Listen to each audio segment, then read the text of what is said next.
அந்த தேர்தல் பிரச்சாரங்களில் இவருடைய பேச்சுக்களை நீங்கள் எடுத்து பாருங்கள். அவர் எவ்வளவு நல்ல பிள்ளையாக நல்ல சூச பிள்ளையாக நடந்து கொள்கிறார். ஆனால் இவ்வாறு வெற்றி பெற்றதன் பின்பாக எவ்வாறு நடந்து கொள்றார் என்றதை நாங்கள் பார்க்கிறோம். அதாவது வெற்றி பெறும் வரைக்கும் மக்களை அரவணைத்து மக்களிடம் நல்ல வழியாக நடந்து கொண்டு பேருந்து இவ்வாறான செயற்பாடுகளில் ஈடுபடுறார். இது ஒரு மிக மோசமான பண்புகள்ல ஒன்று. ஆகவே இதை அவர் தவிர்க்க வேண்டும் என்றுதான் நான் குறிப்பிடுகிறேன். இங்கே அதாவது இலங்கையுடைய தமிழ் அரசியல் வரலாற்றில அதாவது இந்த வட்டுக்கோட்டை தீர்மானத்தை எடுத்த கூட்டணி கட்சி எவ்வாறு தோற்றம் பெற்றது என்பதை நாங்கள் பார்க்க வேண்டும்.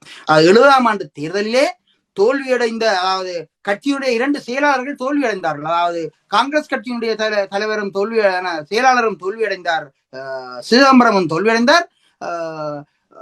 தமிழரசு கட்சியினுடைய செயலாளர் அமுதலிங்கமும் தோல்வியடைந்தார். இந்த தோல்வியடைந்த 2 தலைவர்களும் பலாலியில் இருந்து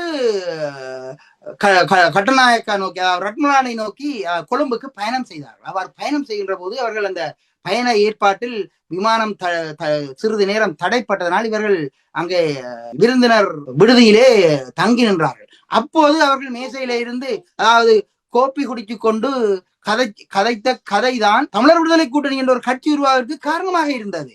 நாங்கள் அப்படித்தான் பார்க்க வேண்டும்.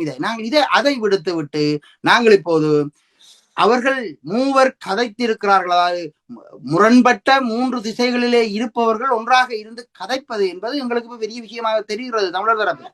ஆகவே நாங்கள் இந்த மூவரும் கதைத்தது என்பதை பேசியது என்பதை ஒரு அரசியல் அர்த்தத்தில் தான் நாங்கள் பார்க்க வேண்டுமே தவிர இதை குசும்பாக பேசுவதும் இதை மல்லினப்படுத்தி பேசுவதும் அழகல்ல.